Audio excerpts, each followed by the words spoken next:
La première ministre britannique Liz Truss a remis sa démission hier, 44 jours seulement après avoir pris ses fonctions. C'est un record.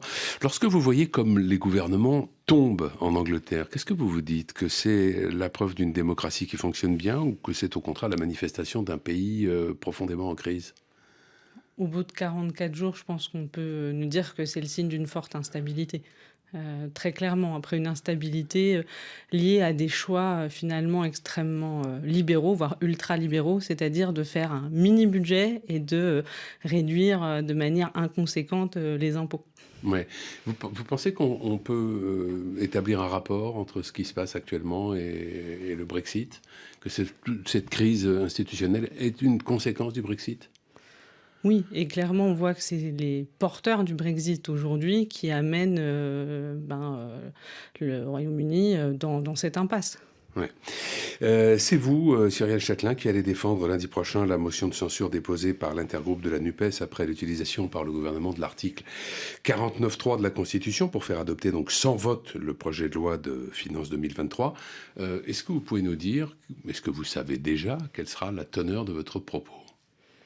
Ah bah, bien sûr, parce que du moment où le gouvernement a décidé d'engager le 49.3, qui finalement est l'arme du faible, c'est-à-dire un gouvernement en incapacité de trouver une majorité sur un budget, nous avons déposé une motion de censure qui repose sur 3 fondements. Un, effectivement, rappeler le fait qu'ils n'ont pas obtenu de majorité, donc dans ce cas, ils doivent aussi se reposer et respecter l'Assemblée nationale, ce qui n'est absolument pas fait. Ils balayent l'ensemble du travail fait par l'Assemblée. La deuxième chose, c'est Ce qui veut dire qu'il aurait mieux valu qu'ils utilisent le 49.3 dès le début, que les débats n'aient pas lieu du tout? Non, ça veut dire qu'ils devraient tenir compte du vote des Français. Aujourd'hui, normalement, ils devraient savoir construire une majorité. Nous faisons des propositions. Par exemple, la taxe sur les superdividendes, le crédit d'impôt pour les résidents en EHPAD, le retour d'un impôt sur la fortune climatique. Leur rôle, c'est de prendre en compte ces propositions.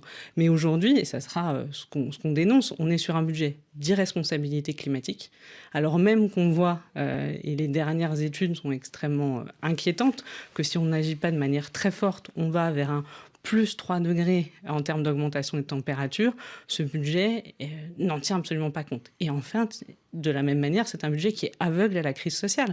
On a une inflation record, on a finalement des prix qui grimpent, notamment sur l'alimentation, et c'est un budget qui continue à faire des cadeaux aux plus riches. C'est le principal reproche que vous faites à ce projet de budget, c'est justement son manque d'ambition sur la question écologique?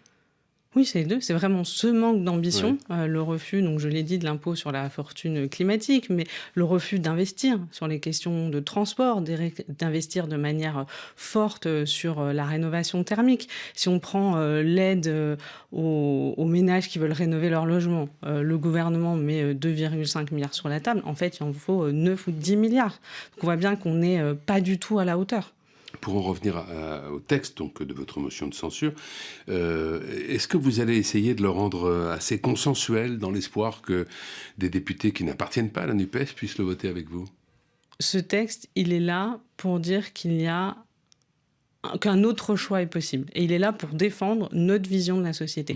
Et c'est vraiment... Donc pas de recherche de consensus, vous allez rester entier en quelque sorte. Mais nous, on a un mandat, mais bien sûr, on a un mandat de nos électeurs.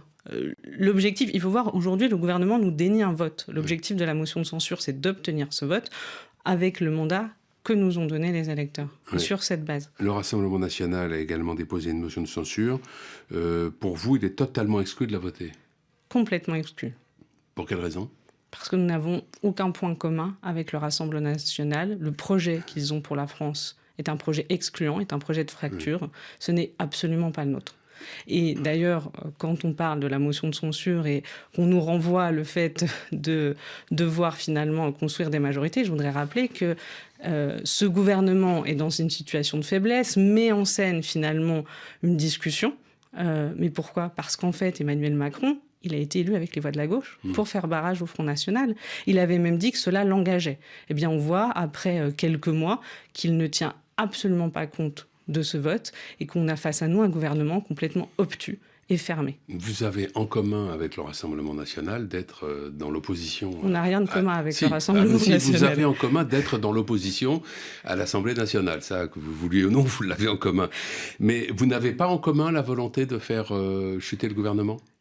Je vous le dis, nous n'avons rien de commun dans le projet avec le Rassemblement national. Non, mais c'est extrêmement fort parce qu'en fait, depuis le début de ce mandat, on assiste finalement à une banalisation. Oui. C'est-à-dire que nous avons dénoncé dès les premiers jours le vote d'une partie des soutiens du gouvernement pour faire accéder des élus du Rassemblement à la vice-présidence de l'Assemblée nationale, c'est-à-dire de présider des débats. En fait, aujourd'hui, il faut rappeler les choses extrêmement claires. C'est un projet et c'est un parti qui a une histoire raciste, xénophobe. Nous n'avons rien en commun avec eux. Nous sommes sur l'accueil, sur l'hospitalité, sur la fraternité, sur la solidarité. Donc non, aujourd'hui, bien sûr, c'est deux visions complètement opposées. Et il semble tout de même que certains élus de la NUPES se disent, eux, qu'il faudra peut-être à un moment dépasser ces clivages de principe pour parvenir éventuellement à mettre le gouvernement en minorité. Vous l'avez entendu, ça ? Mais ce ne sont pas que des clivages de principe. Nous ne sommes pas d'accord. Le RN refuse de voter l'augmentation du SMIC. Le RN n'a pas voté... Il ne s'agirait pas de construire un programme commun avec le RN. Il s'agirait éventuellement de faire tomber le gouvernement. Mais aujourd'hui, nous, ce qu'on dit, c'est que notre motion de censure, notre opposition, elle est claire sur nos valeurs et sur ce qu'on a porté. L'urgence climatique, l'urgence sociale. Et c'est là-dessus que nous menons nos combats dans l'Assemblée nationale. Je le répète, une partie des gens qui ont voté pour nous, une très grande partie, ont voté pour Emmanuel Macron. Ce vote l'engage. Aujourd'hui, c'est au gouvernement de construire une majorité à partir de ce vote et de prendre en compte nos propositions. Votre motion de censure, donc lundi, ne sera pas adoptée, celle du Rassemblement national non plus.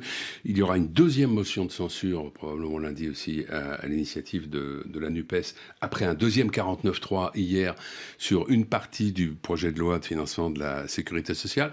À chaque fois qu'il y aura un 49.3, il y aura motion de censure ? En tout cas, aujourd'hui, on est sur des choses qui sont extrêmement significatives. C'est, il me semble, la première fois qu'on fait un 49.3 sur un budget de la sécurité sociale, à un moment où la France sort à peine d'une pandémie et où le Covid est encore présent. Ce que nous défendons, c'est du moyen supplémentaire pour la santé, pour l'hôpital. Et donc, oui, il était indispensable de le rappeler. Et... Dans l'avenir, dans les semaines qui vont venir, est-ce que vous allez soutenir le gouvernement sur le texte qui concerne le développement des énergies renouvelables ? Je rappelle qu'il s'agit notamment d'accélérer les délais de réalisation des projets qui sont souvent soumis à des contraintes, à des normes qui rendent parfois difficile leur mise en œuvre. Alors la France est le seul pays européen à ne pas avoir tenu ses objectifs en termes de développement des énergies renouvelables. Nous, notre rôle, c'est de rendre ce texte le plus ambitieux possible. On est au tout début du travail parlementaire. Laissons le Parlement faire son travail. Là, il va arriver au Sénat. Nous allons avoir des propositions. Nous allons voir le texte qui nous est soumis à l'Assemblée nationale. Nous aurons des propositions également. Et donc, c'est au gouvernement de choisir s'ils veulent construire ce texte avec nous. C'est un très bon texte. Mais vous arriverez dans un état d'esprit ouvert. Nous arrivons, mais nous sommes conformes à notre mandat. Ouais. Nous sommes pour du 100% renouvelable. Nous essayons d'aller le plus loin possible. Parce que pendant qu'on a un gouvernement aujourd'hui en état de faiblesse, nous continuons sur le terrain à travailler dans nos collectivités. Merci Cyrielle Chatelain, bonne journée.